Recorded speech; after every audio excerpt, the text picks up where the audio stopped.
Albert Einstein once said, everybody's a genius, but if you judge a fish by its ability to climb a tree, it will live its whole life believing that it is stupid. Ladies and gentlemen of the jury, today on trial we have modern day schooling. Glad you could come. Not only does he make fish climb trees, but also makes them climb down and do a 10-mile run. Tell me, school, are you proud of the things you've done?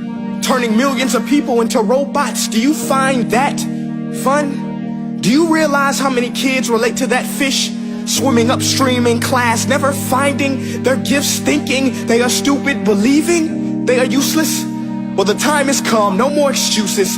I call school to the stand and accuse him of killing creativity, individuality, and being intellectually abusive. He's an ancient institution that has outlived his usage.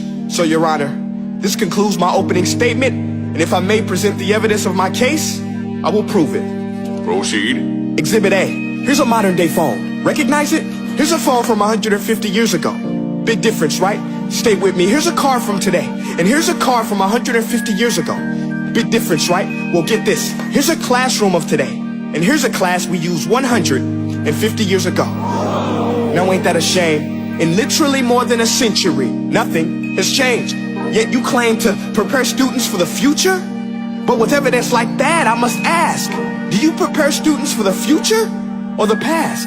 I did a background check on you and let the record show that you were made to train people to work in factories, which explains why you put students in straight rows, nice and neat, tell them sit still, raise your hand if you want to speak, give them a short break to eat, and for 8 hours a day tell them what to think. Oh, and make them compete to get an A letter which determines product quality, hence grade A of meat.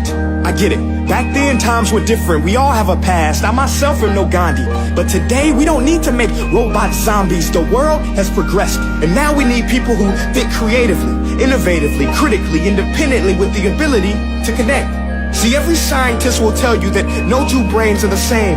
And every parent with 2 or more children will confirm that claim.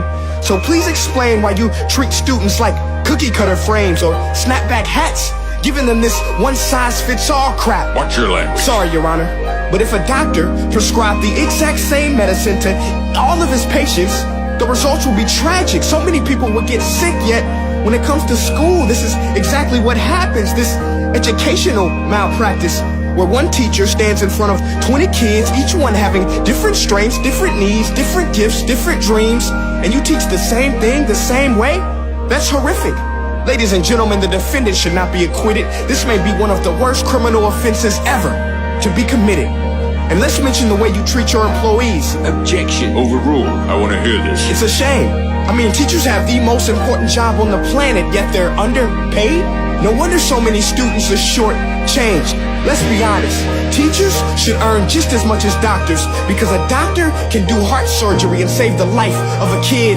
But a great teacher can reach the heart of that kid and allow him to truly live. See, teachers are heroes that often get blamed, but they're not the problem. They work in a system without many options or rights. Curriculums are created by policymakers, most of which have never taught a day in their life. Just obsessed with standardized tests. They think bubbling in a multiple choice question will determine success. That's outlandish. In fact, these tests are too cruel to be used and should be abandoned, but don't take my word for it. Take Frederick J. Kelly, the man who invented standardized testing, who said, and I quote, "These tests are too cruel to be used and should be abandoned." Ladies and gentlemen of the jury, if we continue down this road, the results will be lethal. I don't have much faith in school, but I do have faith in people. And if we can customize healthcare, cars, and Facebook pages, then it is our duty to do the same for education, to upgrade it, change it, do away with school spirit, because that's useless. Unless we're working to bring the spirit out of each and every student, that should be our task. No more Common Core. Instead, let's reach the core of every heart in every class. Sure, math is important, but no more than art or dance. Let's give every gift an equal chance. I know this sounds like a dream, but countries like Finland are doing impressive things. They have shorter school days, teachers make a decent wage, homework is non-existent, and they focus on collaboration instead of competition. But here's the kicker, boys and girls. Their educational system outperforms every other country in the world.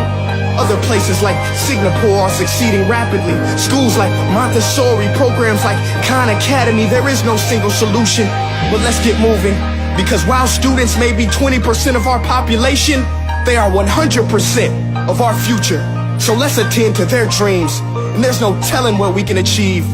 This is a world in which I believe, a world where fish are no longer forced to climb trees.